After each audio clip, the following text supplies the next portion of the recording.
नमस्कार दोस्तों, मैं देवी शुक्ला आप सभी का स्वागत करता हूं आपके अपने यूट्यूब चैनल पर। मेरे प्यारे दोस्त, आज हम चर्चा करने वाले हैं एमए फर्स्ट सेमेस्टर के हिंदी के बारे में चर्चा करने वाले हैं, ठीक है। और हिंदी के पेपर नंबर 3 के ऊपर हम चर्चा करेंगे।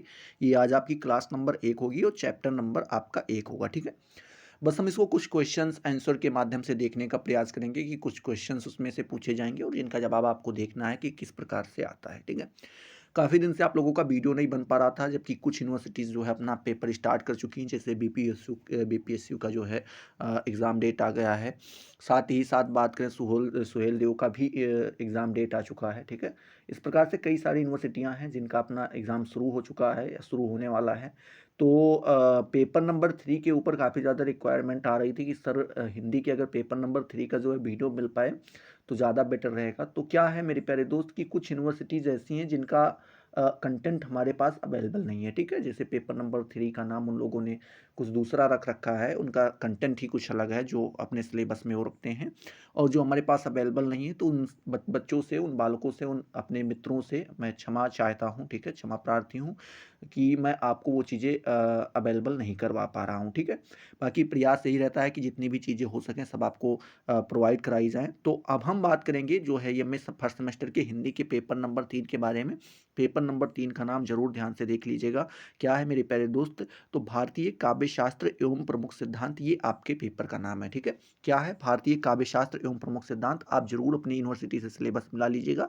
आप किसी भी यूनिवर्सिटी से एमए कर रहे हो, अगर आपका सब्जेक्ट हिंदी है तो, ठीक है। बात करते हैं तो इसको मेरे प्यारे दोस्त जो ये आपका पेपर है इसको 4 इकाई में बाँटा जाता है। कितनी इकाई में? 4 इकाई में बाँटा जाता है। पहली इकाई में आपको क्या-क्या पढ़ना रहता है, तो भारतीय काव्य शास्त्र का इतिहास आपको पढ़ना रहता है। साथ ही साथ बात करें काव्य का स्वरूप पढ़ना रहता है, काव्य भेद पढ़ना रहता है, काव्य लक्षण पढ़ना रहता है, काव्य गुण पढ़ना रहता है, काव्य दोष और काव्य प्रयोजन।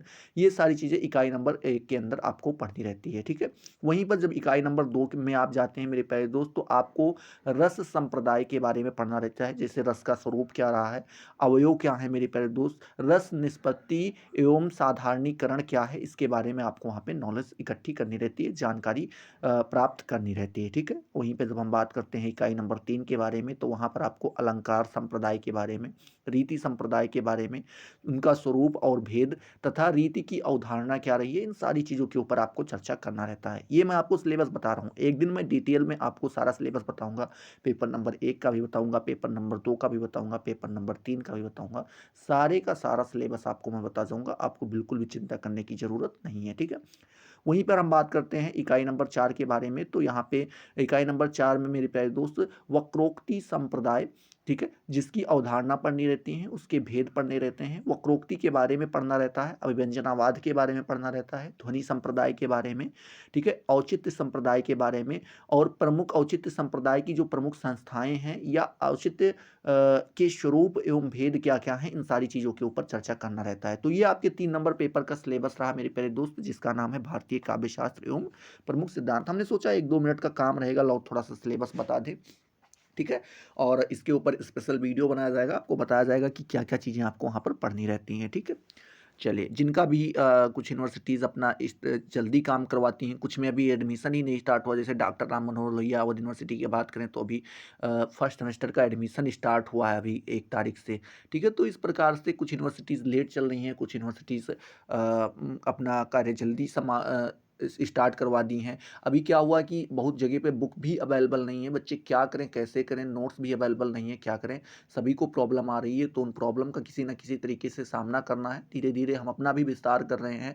जो कष्ट आपको आज उठाने पड़ रहे हैं, हो सकता है साल 2 साल में आपके छोटे भाई-बहन जो एमए करेंगे, उनको हो सकता है उतना कष्ट ना उठाना पड़े। मैं हर एक चीज़, हर यूनिवर्सिटी का अलग-अलग करके सब कुछ प्रोवाइड करवाने का प्रयास करूँगा, ठीक है? चलिए, अब हम बात करते हैं क्वेश्चंस के बारे में। क्वेश्चंस क्या हैं और उनका जवाब हमें क्या-क्या देना है, उसके बारे में हम चर्चा करने वाले हैं, ठीक है? चलिए, जैसे पहला क्वेश्चन आपको यहाँ पर दिया गया है मेरे प्यारे दोस्त, पूछा गया है, क्या पूछा गया है? वाक्यम रसात्मकम काव्यम पर आपको सारगर्भित टिप्पणी करनी है, ये आपका क्वेश्चन है, ठीक है? क्या क्वेश्चन है मेरे प्यारे दोस्त? वाक्यम रसात्मकम, ठीक है? काव्यम के बारे में आपको यहाँ पर बताना है, ठीक है। तो इसके बारे में आप यहाँ पर इस तरीके से लिख सकते हैं कि साहित्य दर्पणकार, मेरे प्यारे दोस्त, साहित्य दर्पणकार आचार्य विश्वनाथ काव्य को परिभाषित करते हुए कहते हैं मेरे प्यारे दोस्त, क्या कहते हैं, वाक्यम रसात्मकम काव्यम, ठीक है।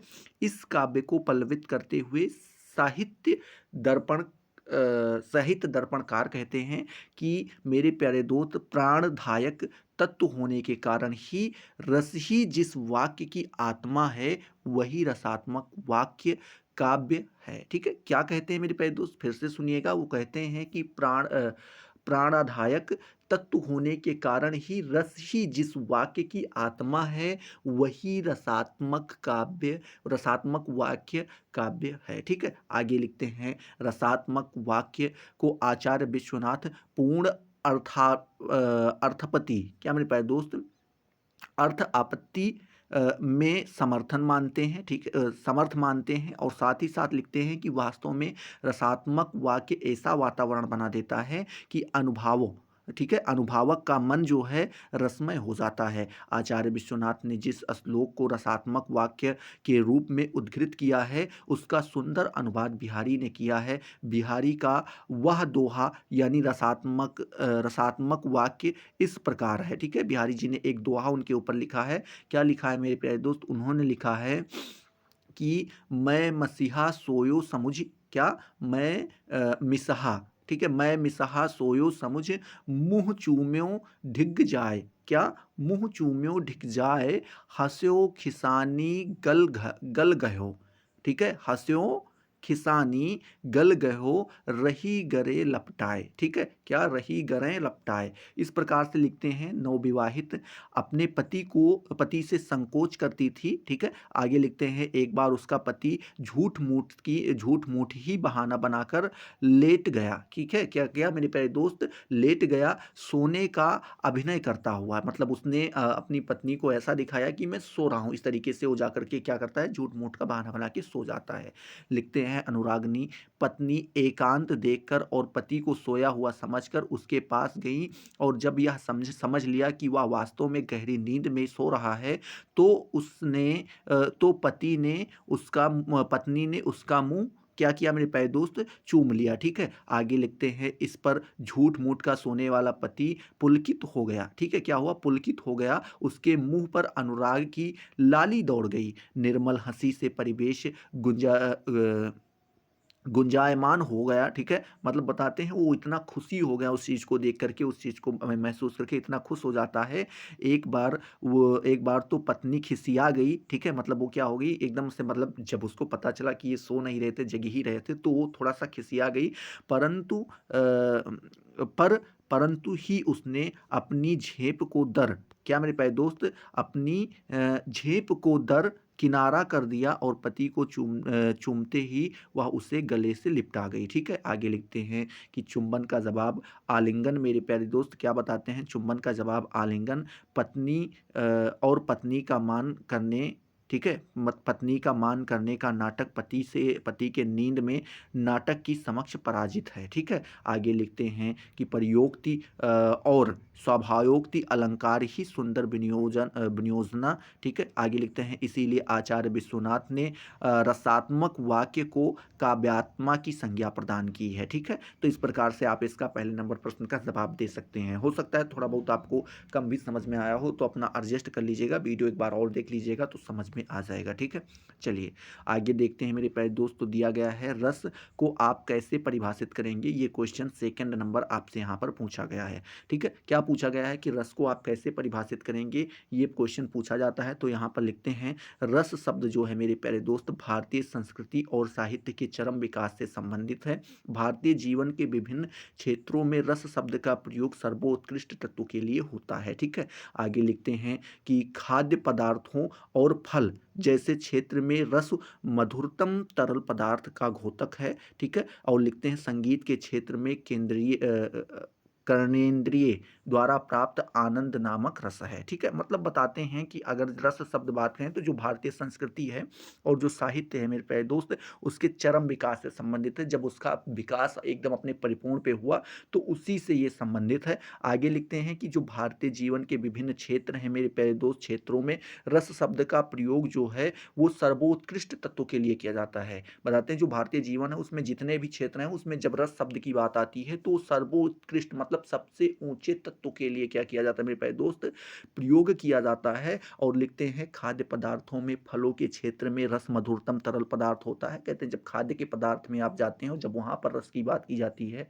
चाहे वो आम का रस हो, चाहे इसका क्या बोलते हैं गन्ने का रस हो, और चाहे आपके अनार का रस हो या मौसम्मी का रस हो, जिसके भी हो, तो जब वो बात की जाती है तो सबसे मधुरतम तरल का घोतक माना जाता है एक तरीके से, मतलब सबसे मधुरतम तरल पदार्थ माना जाता है, इस तरीके से आप कह सकते हैं। और जब वहीं पर बात संगीत के क्षेत्र में हो मेरे प्यारे दोस्तों, जो आपका कर्णेंद्रिय है मतलब जो आपका कान है द्वारा प्राप्त आनंद का नाम ही क्या होता है मेरे प्यारे दोस्त, आपके कान द्वारा जो आनंद प्राप्त होता है उसी का नाम रस कहा जाता है। लिखते हैं चिकित्सा के क्षेत्र में सर्वोत्कृष्ट प्राणदायिनी, क्या मेरे प्यारे दोस्त, सर्वोत्कृष्ट सबसे ऊंचा प्राणदायिनी मतलब प्राण देने वाली, ठीक है, प्राण देने वाली औषधि को ही का कहा जाता है मेरे प्यारे दोस्त, रस कहा जाता है। अध्यात्म के क्षेत्र में स्वयं परमात्मा को ही रस या रसों की ही रस को ही परमात्मा घोषित किया गया है। ठीक है, तो अभी इन्होंने कई सारी चीज़ों के बारे में बताया। जिससे पहले उन्होंने क्या बताया कि जब हम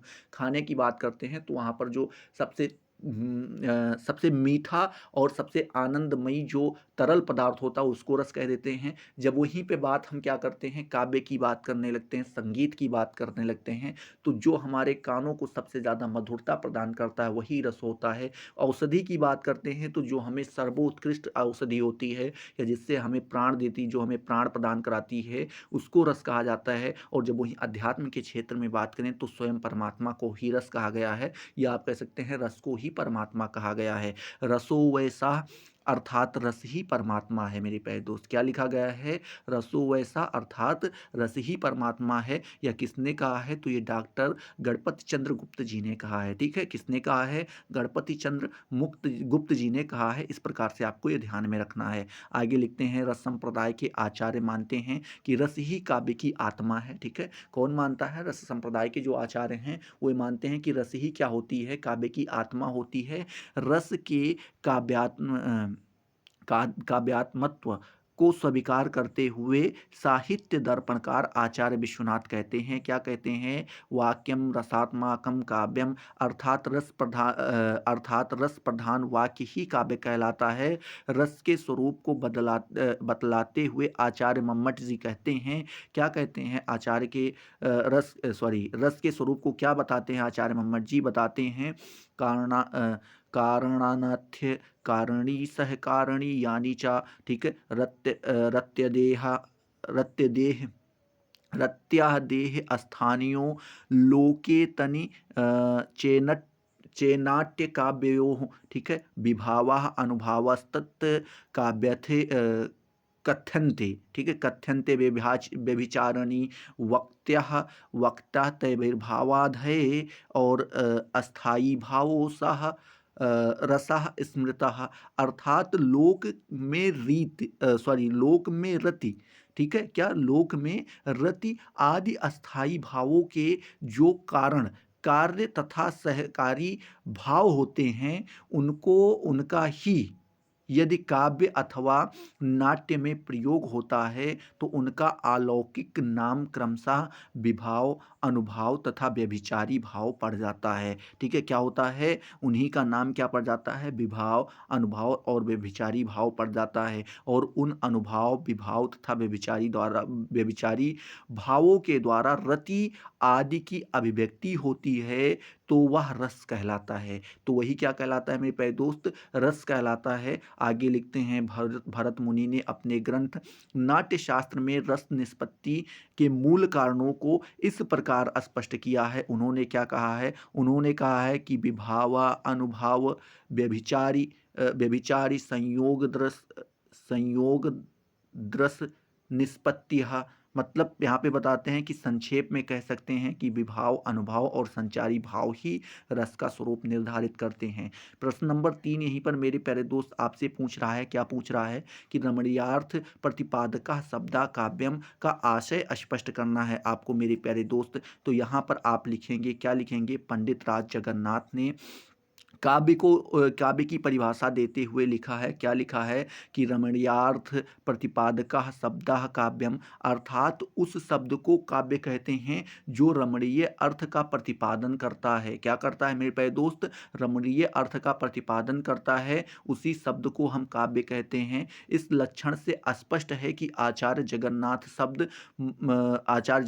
शब्द मात्र को ही काव्य मानते हैं। वो क्या मानते हैं, शब्द मात्र को ही काव्य मानते हैं, शब्द तथा अर्थ दोनों को नहीं मानते हैं। पंडित राज का आशय है कि शब्द ही काव्य है। वह शब्द जब काव्य, लक्ष्य तथा व्यंग इन तीनों प्रकार के अर्थों में से किसी भी प्रकार में रमणीय अर्थात विलक्षण चमत्कारी अर्थ को प्रकाशित करता है तो वह मेरे प्यारे दोस्त काव्य कहलाता है। इस तरह रमणीयार्थ प्रतिपादकत्व प्रतिपाद प्रतिपादकत्व कत्वे, ठीक है, प्रतिपादकत्वे सती शब्दत्वम, ठीक है, यह काव्य का लक्षण हुआ। आगे लिखते हैं, पंडित राज ने रमणीयता पदार्थ को स्पष्ट करते हुए कहा है, क्या कहा है मेरे प्यारे दोस्त, की रमणीयता चा लोकोतरः प्रहलाद, ठीक है, क्या लोकोत्रहलाद जनक ज्ञान गोचरता, ठीक है, अर्थात जिनके ज्ञान में अलौकिक आनंद प्राप्त हो वह अर्थ रमणीय है। इस स्पष्टीकरण में भी एक लोकोत्तर पद पाया गया है, ठीक है, क्या मेरे पास दोस्त पद आया है। इस लोकोत्तर पद को स्पष्ट करते हुए उन्होंने कहा है, क्या कहा है, लोकोत्तरत्वम लोकोतो लोकोतत्रोत्तम, ठीक है, उसके बाद चहलादगत चमत्कार, चमत्कारत्व पार चमत्कारत्व त्व एक मिनट, इतना बड़ा शब्द है, थोड़ा क्या होता है कि इतना बड़ा शब्द पढ़ने में तोड़ तोड़ के पढ़ना पड़ता है। और संस्कृत एक ऐसी भाषा है, अगर आपको वर्ड के बारे में उतनी जानकारी नहीं होगी तो हो सकता है आप गलत भी तोड़ के पढ़ जाएं, ठीक है। तो उसी को थोड़ा सा यहाँ पे हम फिर से दोहराने का प्रयास कर रहे हैं। क्या दिया गया है कि लोकोत्तरत्वम, ठीक है, उसके बाद चहलादगत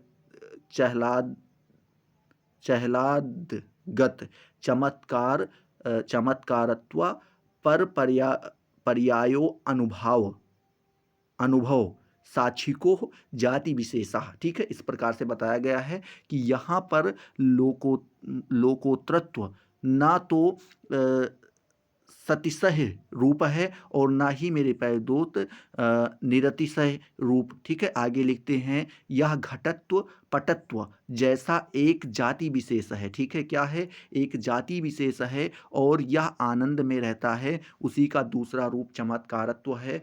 इस जाति में सत्ता से सहृदयों का अनुभव ही प्रमाण है मेरे प्यारे दोस्त, अर्थात जिस आनंद को सहृदय, ठीक है, सहृदय जान लोकोत्तर रूप से अनुभव करते हैं वह आनंद लोकोत्तर आनंद कहलाता है, ठीक है, वह आनंद क्या कहलाता है, लोकोत्तर आनंद कहलाता है। तो इस प्रकार से आप तीसरे नंबर प्रश्न का भी जवाब दे पाएंगे।